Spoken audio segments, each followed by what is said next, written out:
قرآن حکیم کے مطابق اللہ نے ہر قوم میں اسی کی زبان کا رسول بھیجا۔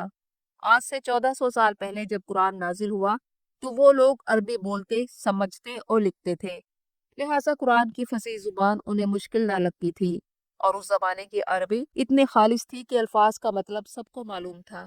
پھر رسول کریم صلی اللہ علیہ وآلہ وسلم ہر آیت سمجھاتے، اس کے احکامات بیان فرماتے اور عملی نمونہ پیش کرتے، تو آپ رسول کریم کی ذات مبارک علم حاصل کرنے کا براہ راست ذریعہ تھی۔ اور پھر صحابہ کرام رضوان اللہ علیہ مجمعین قرآن سیکھ کر نہ صرف قاری بلکہ عالم بھی بن جاتے تھے۔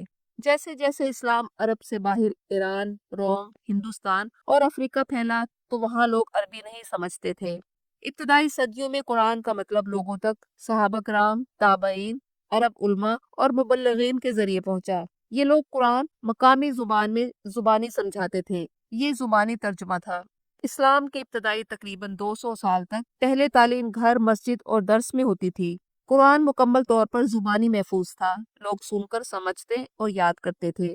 جب اسلام کئی ملکوں میں پھیل گیا اور لاکھوں غیر عرب مسلمان بن گئے تو ترجمے کی ضرورت محسوس ہوئی، اور 10ویں صدی میں پہلا ترجمہ فارسی زبان میں کیا گیا۔ اس کے بعد کے ادوار میں لاطینی، ترک، انگلش اور اردو زبان میں ترجمے ہوئے۔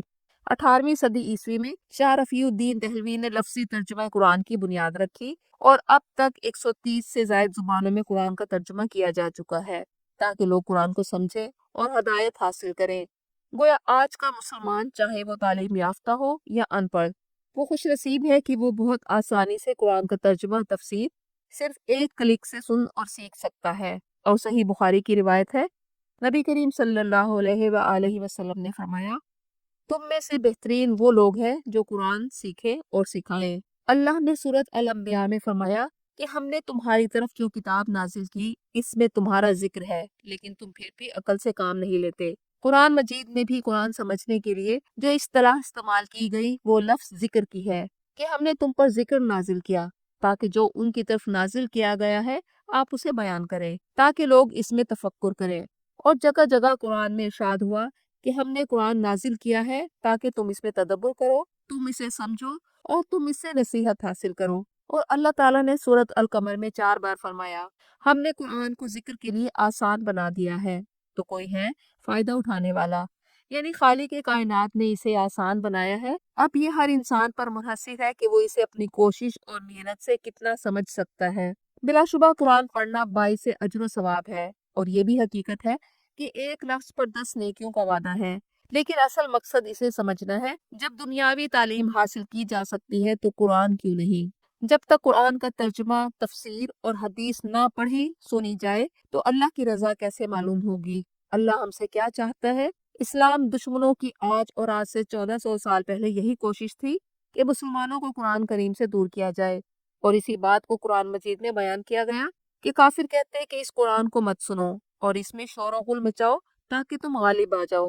کیونکہ قرآن ان کافروں ہی کی زبان میں تھا، اس لیے قریش کے سردار ابو جہل اور نضر بن حارث نے یہ منصوبہ بنایا کہ جب محمد صلی اللہ علیہ وآلہ وسلم قرآن پڑھیں تو شور اور بے معنی جملے کہو تاکہ ہم ان کے اس پیغام کو نعوذ باللہ آلودہ کر دیں۔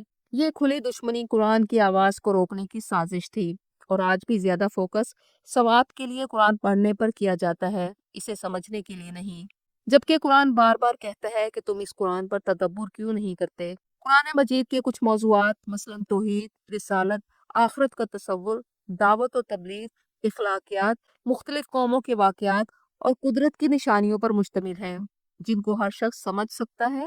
البتہ کچھ مضامین بالخصوص معاشرتی نظام، طلاق، وراثت، نکاح اور عبادات کے ایسے ہیں جنہیں سمجھنے کے لیے علماء سے مدد لی جا سکتی ہے۔ اور یہ بھی حقیقت ہے کہ قرآن ایک ایسا سمندر ہے جس سے نئے نئے موتی تا قیامت نکلتے رہیں گے۔ قرآن کریم کی تفاسیر لکھنے والوں نے بھی کبھی یہ دعویٰ نہیں کیا کہ انہوں نے قرآن پر تدبر کرنے کا حق ادا کر دیا ہے۔ صحابی رسول حضرت عبداللہ بن عمر رضی اللہ عنہ نے صرف سورۃ بقرہ پر تدبر اور غور و فکر کرنے میں 8 سال صرف کیے، جبکہ قرآن ان کے سامنے ان کی زبان میں نازل ہوا تھا اور صاحب قرآن سے انہوں نے خود براہ راست سنا۔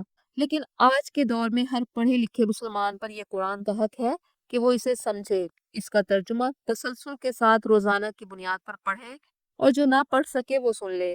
بہت سے مفسرین کے تراجم یوٹیوب پر موجود ہیں، اور یہ قرآن کا وہ حق ہے جس کی عدم ادائیگی نہ صرف قرآن بلکہ اپنے اوپر بھی بہت بڑا ظلم ہے۔ ہر مسلمان پر اس کی استعداد کے مطابق قرآن مجید کے 5 حقوق عائد ہوتے ہیں۔ نمبر 1، قرآن مجید پر ایسے ایمان لائے جیسا کہ ایمان لانے کا حق ہے۔ نمبر 2، اسے اس طرح پڑھے جیسا کہ پڑھنے کا حق ہے، یعنی ترتیل کے ساتھ تلاوت کرے۔ نمبر 3، اس میں تدبر کرے، غور و فکر کرے۔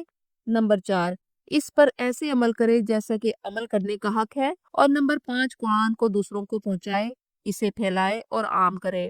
بحیثیت مسلمان ہم پر جو قرآن کے یہ 5 حقوق عائد ہوتے ہیں، ان کو ادا نہ کیا جائے تو بعض مفسرین قرآن کے نزدیک یہ قرآن کو ترک کر دینے کے برابر ہے، جیسا کہ یہود کے بارے میں سورۃ الجمعہ میں فرمایا گیا۔ ان لوگوں کی مثال جو حامل تورات بنائے گئے، پھر انہوں نے اس کی ذمہ داریوں کو ادا نہ کیا، اس گدھے کی سی ہے جو کتابوں کا بوجھ اٹھائے ہوئے ہو۔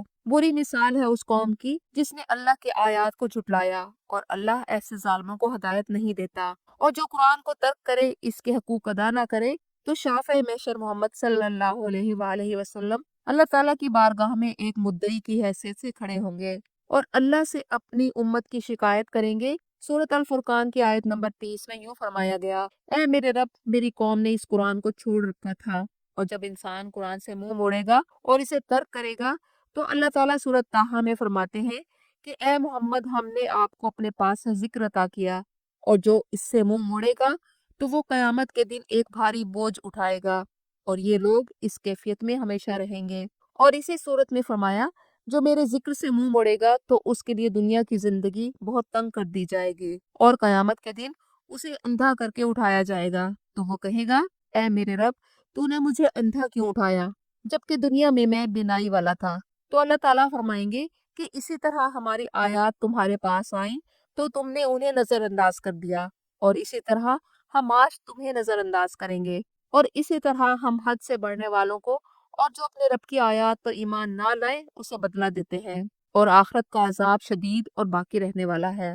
قرآن صرف حصول ثواب کی کتاب نہیں بلکہ زندگی کا مکمل دستور ہے۔ اللہ تعالیٰ نے سورۃ الانعام میں فرمایا کہ ہم نے اس کتاب میں کوئی چیز نہیں چھوڑی، اس میں ہر شعبہ زندگی کے لیے ہدایت موجود ہے، جس کے لیے اسے سمجھنا اور عمل کرنا ضروری ہے۔ ہر مسلمان پر فرض ہے کہ وہ اسے پڑھے، سمجھے اور اس کے حقوق ادا کرے۔ اللہ ہمیں قرآن سے ہدایت لینے اور اس پر عمل کرنے کی توفیق عطا فرمائے۔ آمین ثم آمین۔